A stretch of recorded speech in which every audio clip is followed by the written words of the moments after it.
Hey guys, welcome to a live review of Super Mario 64. Now, when I'm reviewing this, it's hard for me because it's everything has been said about this game. So many positive things have been said since this is ranked as one of the greatest games of all time, especially for the N64. Now, I love this game. I used to play it as a child more than any other game. Maybe Donkey Kong Country 2 could probably beat it in that category, but overall, I I really enjoyed this game. So did every other kid that came from the 90s or late 80s. And looking back on it now, I can see some big issues that I may have had as a kid that I never really noticed just because I was so amazed with the game, especially coming from the Super Nintendo days. One of the major issues that I have with it is the death pits everywhere. Like, some levels don't have death pits, like Bob on Battlefield, but a level like this is just full of them, so you can easily fall over the edge without these railings and just kill yourself.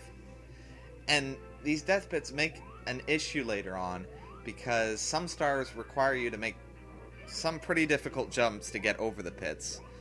And if you miss, you fall, and you have to do the task all over again. That wouldn't be such a major issue if not a lot of stars depended on that. But I guess you can give the game credit since it's one of the earliest platformers that you can think of in 3D.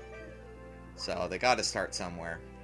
Even Banjo-Tooie, a game that I actually prefer to Super Mario 64, is, it had death pits of its own, like in Rusty Bucket Bay's engine room, so I can't really complain all that much.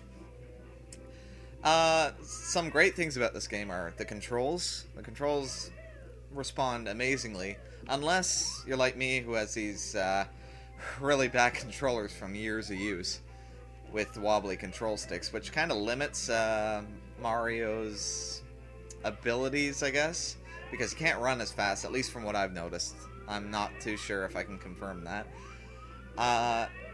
There's if you want Mario to jump, he'll jump right on time. There's no lag towards it, which is really nice. I'm gonna miss that. God, I forget how to play this game. Level design, I think the levels are really designed well.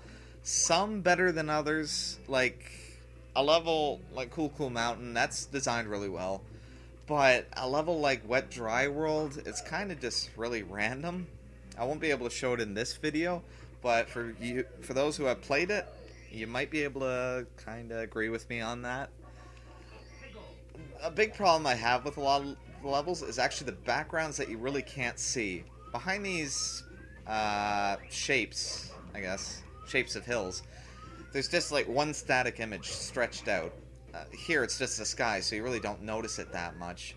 But if you were to back away from this level, it's just kind of floating there. And it just looks awkward. But again, from here you really can't notice it. But in a level like Wet Dry World, you can see a static image of a city. I'm gonna get hit by that.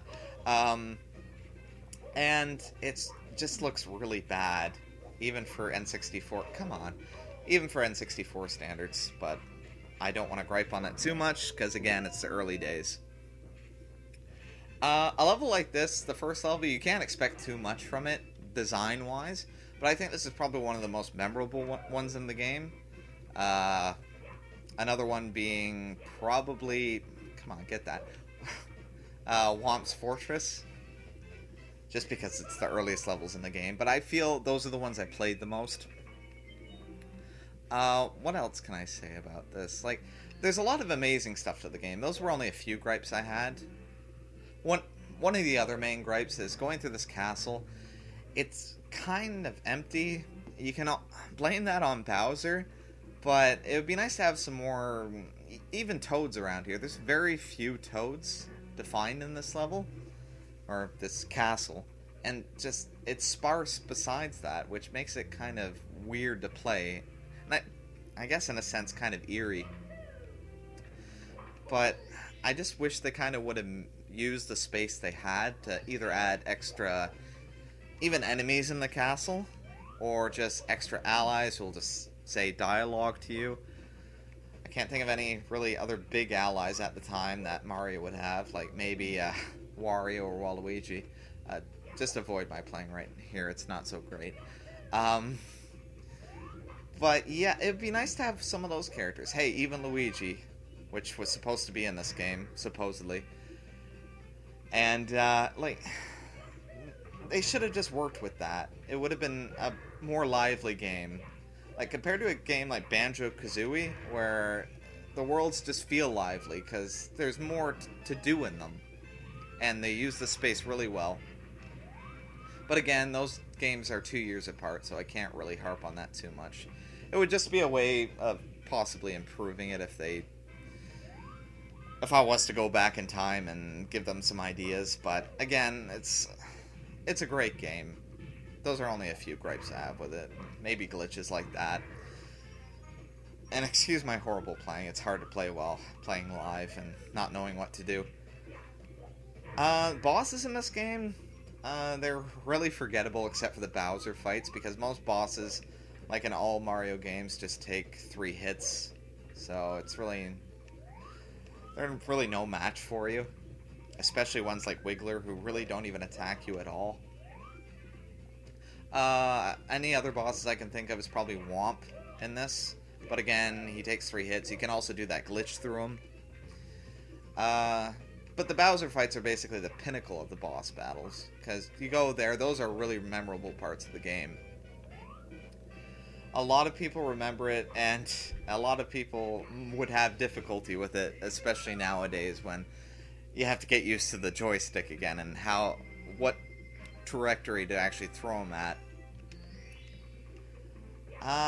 I can't really think of anything else I should talk about in this.